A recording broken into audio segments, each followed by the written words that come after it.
এলাকার শ্রদ্ধেয় নাগরিকবৃন্দ, প্রত্যেকটি মানুষ, সকলকে আমরা ভারতের মার্কসবাদী কমিউনিস্ট পার্টির পক্ষ থেকে বক্তব্য অভিনন্দন জানাচ্ছি।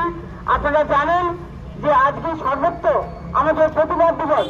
সন্দেশখালীতে নেতা শেখ শাহজাহান এবং রাজু সরকার এবং উত্তম সর্দার তারা যেভাবে সন্দেশখালীতে যেভাবে নাগরিকদের উপর, সমস্ত মানুষের উপর, বিশেষ করে মহিলাদের উপর যেভাবে নির্মম অত্যাচার চলছে, সমস্ত জিনিসের জমি ভেড়ি তারা লুট করছে, টাকা লুট করছে, লুট করে তারা নিজেরা খাচ্ছে।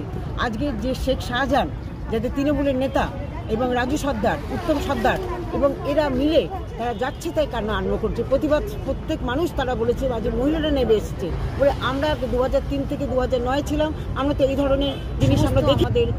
আমাদের বামপন্থী যে আমাদের বিধায়ক এবং ভারতের কমিউনিস্ট পার্টি মার্কসবাদীর যে নেতৃত্ব, ক্ষেত্রজির যে নেতৃত্ব, তাকে যেভাবে ধরা হয়েছে, রাজধানী থানাতে তাকে আটক করা হয়েছে, কেন, কিসের জন্য? কিন্তু কিছু করেননি।